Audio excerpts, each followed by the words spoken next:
Dan Pinkowski here with the International Martial Art and Cultural Center. I want to talk about a couple things. We have a trip coming up in August to Korea, if anybody would be interested in it.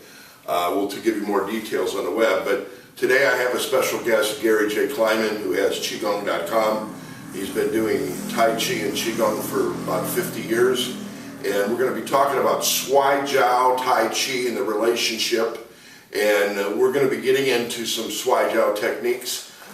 With that said, I want to introduce Gary. Gary's going to kind of come up here and tell us a little bit about Shuai Jiao and Tai Chi and Qigong. And I'm going to step back and give the camera to him. All right. Well, I'm Gary Kleiman, as he said. I've been practicing temple-style Tai Chi for 50 years.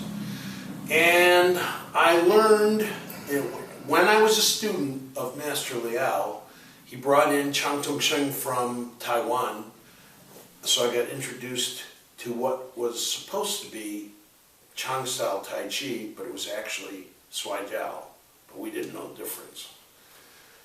He didn't speak any English, and Liao translated everything. So we learned the 10 basic techniques: arrow and bow twist, kicking, certain things that were very similar to Tai Chi, but not Tai Chi.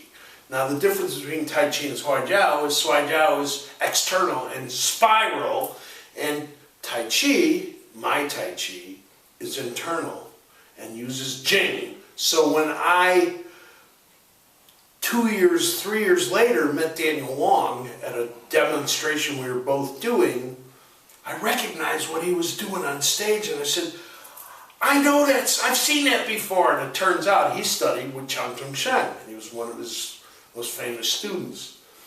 So 2 days later, he came to my school, and we played pretty rough, and I held up quite well. However, I still had no throwing skills, so I started studying with one of his students who wrote the book, The Fundamentals of Shuai Jiao, and he became my student at the same time. He's been my student since 1980. So the difference between Shuai Jiao and Tai Chi is upright, it's connected to the ground, there's no sweeping, and in Shuai Jiao, even the fundamentals are leaning forward and twisting. That's the first 10 things you'll learn, is what the whole art is based on, period. So, when you practice Tai Chi, it looks like Tai Chi. It's got arrow and bow, it's connected to the ground, but when you do Shuai Jiao, it's awkward, it's twisting, because you're going to be throwing somebody over your back.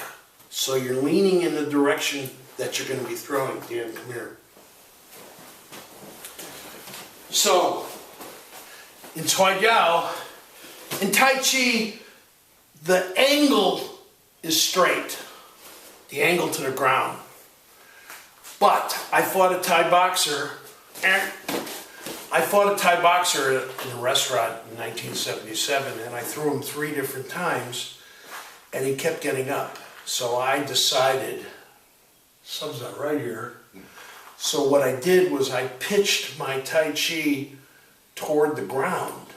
I'd already been doing Tai Chi, I never did Shuai Jiao yet. But what happened was when I pitched to the ground, the person goes short to the ground. They don't just run it off 10 feet, 20 feet. They just don't fall back on their heels and keep bouncing.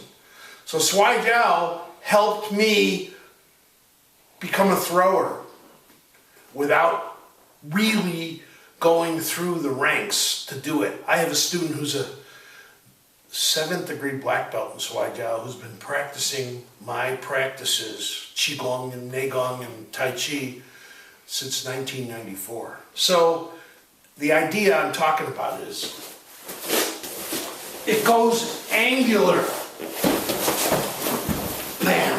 I don't fall anymore. We're both too late. 70-year-old Jurassic. All right, get up. So what I'm talking about is when you throw. What you have? Oh, it's okay. Give me the young guy. When you throw, it's like this. It's angular. It's down. It doesn't look like judo. It doesn't look like hapkido.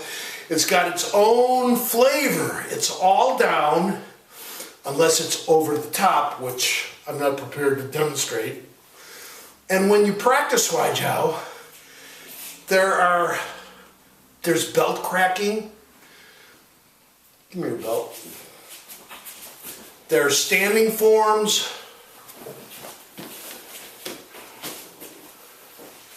So, for instance,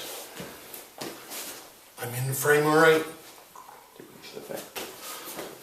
All right, so you practice this way. Because what this is for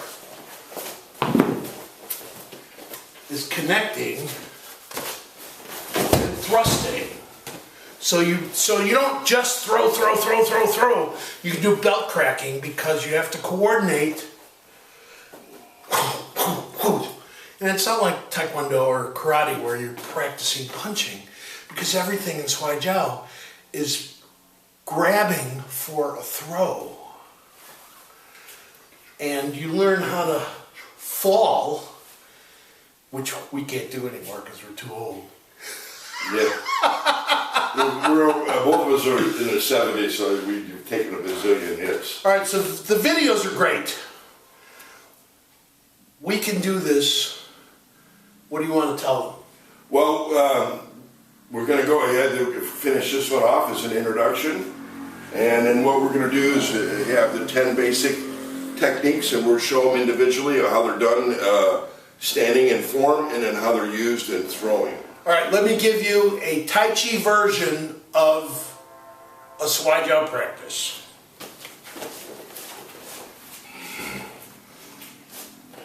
It's called elbow locking. So you grab the wrist and catch the elbow. Grab the wrist and catch the elbow. Grab the wrist, catch the elbow. Now in Tai Chi, it's called play pipa. Not the same, but close enough. That's how I was able to remember all the practices, because they all sort of resembled Tai Chi. All right. Okay. Thank you very much.